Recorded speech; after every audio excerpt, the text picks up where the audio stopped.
Welcome back to the fourth episode of Techie Teachers. Today I will be covering the benefits of close reading, text mapping, and introducing you to the app SubText. Close reading is a reading strategy that enables students to uncover layers of a text's meaning to ensure deeper comprehension. This strategy teaches students to notice text features and to think thoroughly about the details in the text by reading it several times and reflecting on what they have read. Close reading gives students the responsibility of understanding the text. They determine how the text is organized and evaluate what is written. Another reading strategy that my class regularly uses is text mapping. Text mapping teaches students to be strategic and active readers by writing directly on the text their questions, connections, and thoughts that they have as they are reading the text. After modeling for the students so that they could see the reading comprehension process, they were able to focus on the context, make strong connections, and illustrate their thinking and comprehension. Both of these strategies are used daily in my classroom in an effort to integrate the Common Core standards throughout our curriculum. While looking for different ways to use close reading and text mapping, I came across the app SubText. SubText is connected through Renaissance Learning and can be used for small group, whole class, and individual instruction. With this app, you are able to download books and articles straight from the web. Some things that students can do in SubText is highlight unknown words and write what they think the word means using context clues. Also, the app has a dictionary feature where students can look up the meaning of the word. Additionally, students can annotate the text by writing their questions and thoughts directly in the program. Combining SubText with our reading strategies enables our students to read and annotate texts in a different and engaging way. My students have really enjoyed using this app, and the growth they have shown in their reading comprehension is amazing. Now I'm going to walk you through how to set up your SubText account. Like I said before, it is through Renaissance Learning. So when you open up the app, you are going to look for the login to Renaissance Learning. You click it, and as soon as it loads, you just type in your login and password that you use for Renaissance Learning.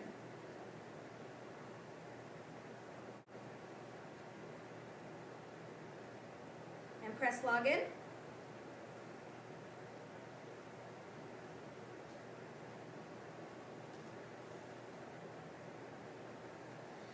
As soon as you're in, it'll look something like this. To create a class like I have done for mine, all you do is go up to the three lines in the upper right-hand corner and click. You would just press Create Group.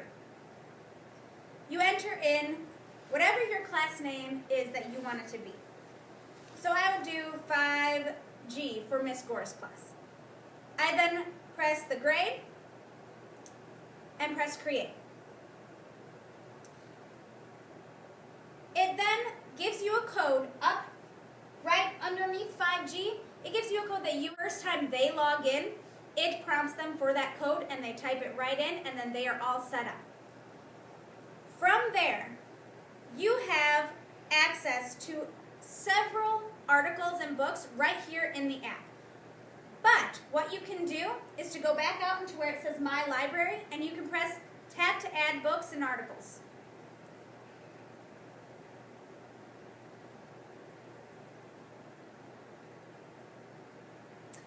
Here, in the middle, it says search the web for articles. If I was searching for George Washington, I would type in his name and press search, and it would bring me to a Google search. From there, I can pick any article I want, and once it loads, I'll go and press the Save to SubText orange button up here.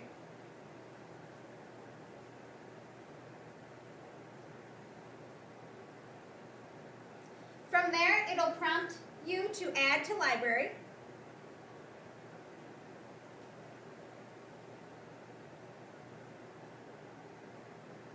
And it will convert your article so that your students can read it on the iPads.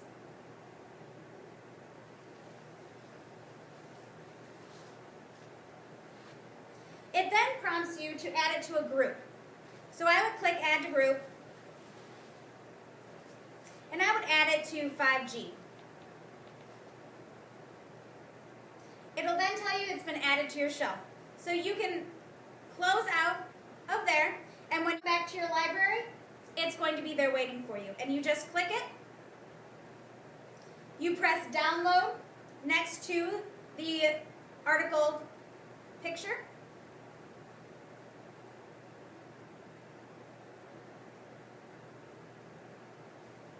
And then as soon as it's done downloading, you can read it.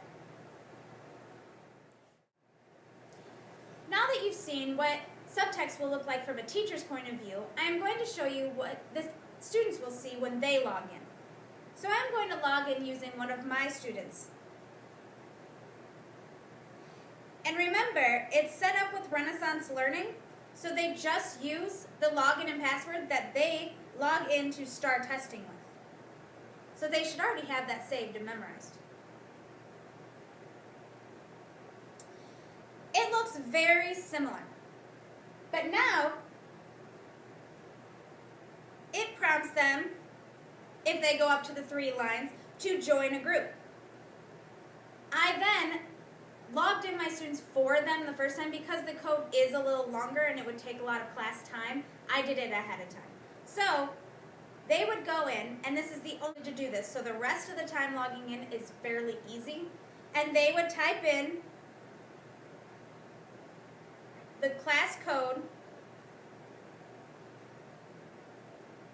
that you were given and press Join Group.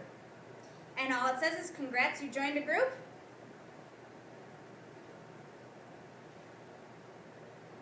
And once Ms. Gores goes in and assigns the article to 5G, it will pop up in his library. Once you have the article in your library, you're going to click the article, and it's going to slide over like this. To assign this article to your group, you need to push that title, and it's going to come up like this. Up top, it says Use Assignment. You're going to click that, and you want to press Assign to, in this case it's 5G, but whatever your group name is. It'll create our assignment for the students to read, and then it comes up like this, and we can view the assignment, and it comes up, it has certain questions they might ask, and you're going to push Read. Start from the assignment, and this is what your students will see. To demonstrate what it's going to look like for a student, I'm going to log in as one of my students.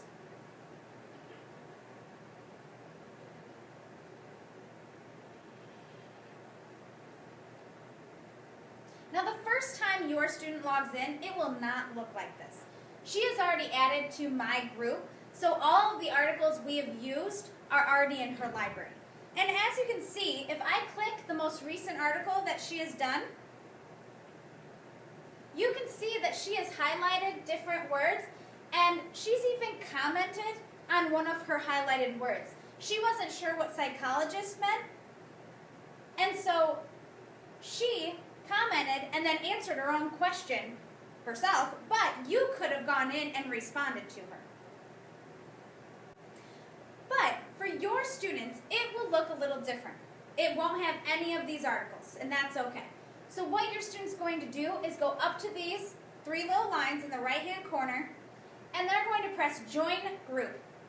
It's then going to prompt them for their group code. Now the one for Ms. Gores is now what I'm going to type in.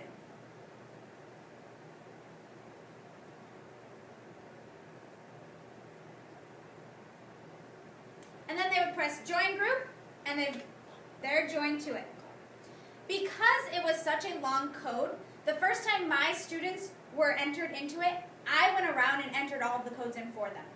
And it went a lot faster than having each one of them write it down, type it in, and so it saved a lot of time. To get to the article that Ms. Gores assigned, they would go in and push the library tab, and I've already added it to her library, but they would click Add to Library like like this one says. So I can even show you by clicking here that it now adds it to this student's library. So now she has both articles. She then can go in, download the article, press read, and there's the exact same article that it looked like in the teacher's edition. And from here, we have been working on persuasive letters, and we've also been working on using close reading, correct? Yes. We are going to be using the app SubText to do our close read to help prepare for our persuasive letter to Mr. McWilliams about whether or not cursive writing should still be in schools. So what you are going to do is you're going to go into the app. Your article that you are supposed to read is already loaded according to your group, but if you forget what article you're supposed to be in, it is written up on the board. You are going to do a close read on the article that is assigned to you. You are going to be looking for unknown words, context clues, main idea, important information, all of that, and using the tools in the app to help mark it. After you are done with that, you will make your T-chart with pros and cons. And once you are finished with that, you can go on to write your persuasive letter. Do we have any questions on what your first step with the app is supposed to be? No? Yes, Carly? I never learned how to do the pros and cons T-shirt. We will work on it together because you were gone. Okay? If you forget, words you don't know are highlighted in blue. Red is used for context clues. Purple is important info. And green is your main ideas. Okay? All right, you can turn on or open up your apps and get started.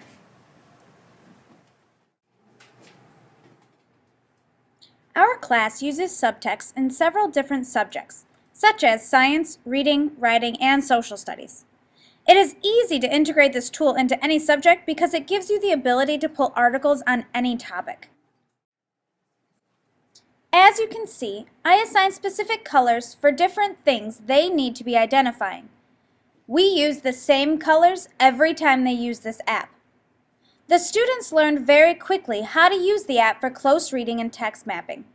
They are able to do their first read to get the gist of the article and then flip back to the beginning, read it again, and highlight unknown words by holding down their finger on the word and then highlight it in the correct color. They can then press the comment button and write what they think the word means. Or they can slide their finger up and see the dictionary and it will tell them what the actual definition is. They can then begin the article again for their third read and still see what they have already highlighted, commented on, and what they have already mapped out.